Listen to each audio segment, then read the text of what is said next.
ही एक बहुवर्षायू वेल आहे जी औषधी गुणधर्म आणि धार्मिक महत्त्वासाठी ओळखली जाते. पानांमध्ये अँटीसेप्टिक, अँटीफंगल आणि अँटी इन्फ्लेमेटरी गुणधर्म असतात. पान श्वसनाच्या समस्यांवर मदत करते, सांधेदुखी कमी करते आणि पूजेसाठीही वापरले जाते.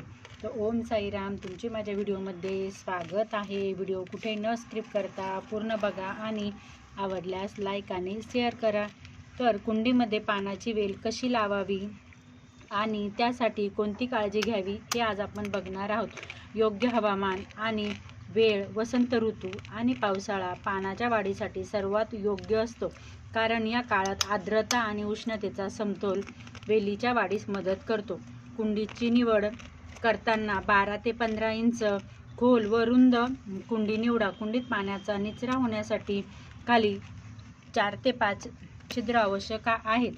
त्याचबरोबर मातीची तयारी कशी कराल, तर सेंद्रिय घटकांची समृद्ध माती घ्या. खालील मिश्रण लक्षात ठेवा, जे 50% बागेची माती, 30% शेणखत किंवा वर्मी कंपोस्ट, 20% वाळू सर्व एकत्र करून तुम्ही पानाची वेल लावू शकता.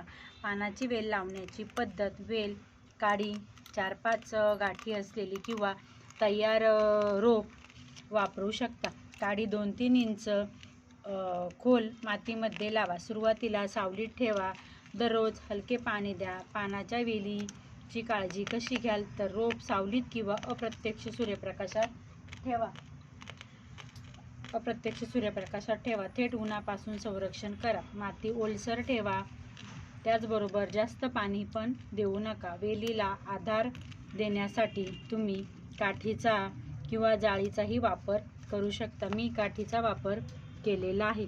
दर 15 दिवसांनी पानांवरती पाणी फवारा, जेणेकरून त्याच्यावरची जी धूळ आहे ती जाईल आणि आपले पाने चमकदार दिसतील.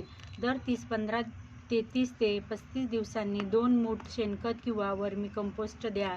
महिन्यातून एकदा निमखली मिसळा. त्यामुळे कीटक किंवा बुरशीचा त्रास होणार नाहीत आणि थोडाफार त्रास असेल तर तो पण निघून जाईल. पाने पिवळी जर पडत असेल तर सेंद्रिय नायट्रोजन खत द्या. हिवाळ्यात वेलीची वाढ मंदावते, त्यामुळे तिला घरात ठेवा आणि थंड वाऱ्यांपासून संरक्षण करा. दर 2-3 वर्षांनी कुंडी बदला, जेणेकरून मुळांना वाढण्यासाठी जागा मिळेल.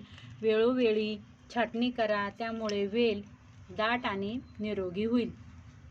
त्याचबरोबर तुम्हाला जर याची काडी जर लावायची असेल तर हे जे गोल आकाराचे आहेत यालाच गाठी असे म्हणतात. ह्या 4 ते 5 गाठी एका फांदीला येतील. अशा पद्धतीने तुम्ही घेऊन त्याची वेल लावू शकता. त्याचबरोबर पानांचा आकारही बघा भरपूर मोठा आहेत. जर तुम्हाला माझा व्हिडिओ आवडला असेल तर लाईक आणि सबस्क्राईब करा आणि माझ्या पेजला फॉलोही करा. भेटू पुढच्या व्हिडिओमध्ये. बाय.